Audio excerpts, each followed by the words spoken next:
Have you ever found yourself at a party or having a conversation with somebody that you met for the first time, and whatever the topic may be that you're discussing, they give you the distinct impression that they are interested, but you have this feeling that they could care less about what you're talking about. They're just kind of faking it or giving kind of a, like they're nodding a lot, they're smiling, but just something is not connected about that uh, conversation that you're having with them. Scientists say our brains are wired for deep connection, and yet so many of us struggle and settle for surface level interaction. Why is that? And more importantly, what can we do to change that? There's so much out there that prioritizes having a good appearance, being successful, having a certain type of social status. There's so much pressure. Fear of rejection and a sense of insecurity in dealing with past traumas is another area that is so influential in how we respond and the things that we perceive and our ability or inability to be vulnerable and open and authentic with others. Social media is also something that encourages us to curate a perfect life, to make things fit within a frame, fit within a certain amount of number of seconds in a video that we share, at a post that we make. We had to just have it all very carefully crafted to tell the story and give the perspective that'll make us look the best, that'll put us in the best light possible.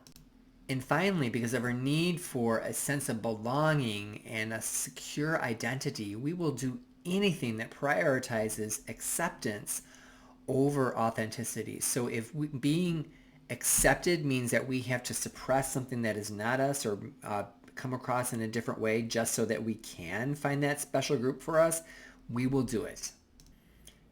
If you're trying to establish a meaningful connection with somebody, it's really going to take a lot of effort on your part. You can't really expect the other person to come up to the line and meet you where you are.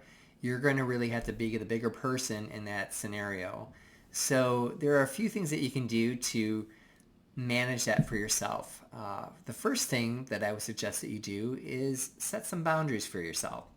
If you are meeting somebody for the first time or you're kind of testing the waters in a new relationship and you're just not getting through, they're just striking you as just not your kind of person, you can feel free to let that one go. There's no need to persist in trying to overcome that for yourself or win them over or anything like that. I know in the past that this is something that I have tried to do. I always try to see the good in the other person, and I've always made huge strides to just hang in there with somebody who is just very hard to get through to. So really just kind of set that up for yourself, kind of what you will and what you won't put up with and what your limitations are. That will really ease a lot of that for you. Another thing that you can do is just communicate openly about what you're looking for. What are you about? Take the first step.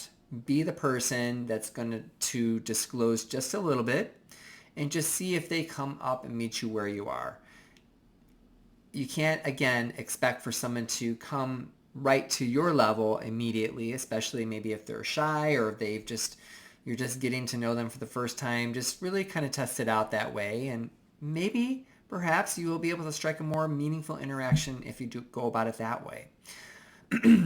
You may also want to, if you're in a setting of people in the community and they seem to be just not very deep in their interests in life, maybe just limit your exposure to them.